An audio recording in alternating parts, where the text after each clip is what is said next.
হাই friends, namaste. মই ইফতিকাৰ আকৌ আপোনালোকক স্বাগতম জনাইছোঁ মোৰ অন্য এটা বিশেষ ভিডিঅ'ত। ফ্ৰেণ্ডছ, আজি মই যিটো ঠাইত আছোঁ সেইটো হৈছে গেৰাভিটা। এইটো এখন হাৰকাটা মুছলিম পাৰা এৰিয়া আৰু মই ইয়াত আহিছোঁ আৰু ইয়াত এটা মই আপোনালোকক আচৰিত ধৰণৰ গছ দেখুৱাম। সেইটো আপোনালোকে হয়তো মোৰ ভিডিঅ'ত প্ৰথম দেখিব আৰু এইটো আমাৰ ইয়াত যে হয় আপোনালোকক মই দেখুৱাই আছোঁ। মই নিজে মানে আচৰিত হৈ গৈছোঁ হতভম্ব যে চাওক, এইটো হৈছে ননী ফল। এইটো হৈছে ননী ফল। আমি বহুতে নাম শুনিছোঁ, আপোনালোকে এয়া চাব পাৰে। ননী ফল এইটো হয় আৰু এইটো গছ হয় ননী ফলৰ। মই আজি লাইফত প্ৰথম দেখিলোঁ। এয়া চাওক, এইটো বহুত উপকাৰী এটা গছ হয়। এইটো চাব পাৰে আপোনালোকে, এইটো ফল হয় আৰু এই ওপৰতো ধৰিছে, এইটো ধৰিছে চাব পাৰে আৰু পাতবিলাক হয় এইটো।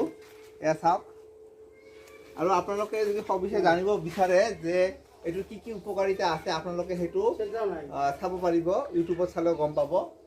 মই এইটো আজিলৈকে টেষ্ট কৰি পোৱা নাই, খোৱাও নাই, কিন্তু মই শুনিছোঁ যে ননী গছৰ বৰ উপকাৰিতা আছে। এইটো বহুত মূল্যৱান এটা ঔষধি গছ হয়। তো আপোনালোকে যদি এইটোৰ বিষয়ে জানে কমেণ্টত জনাব। তো ভিডিঅ'টো কেনে লাগিল লাইক কমেণ্ট আৰু শ্বেয়াৰ কৰিব নাপাহৰিব। তো আজি ইমানতে এৰিছোঁ ফ্ৰেণ্ডছ, বাই বাই।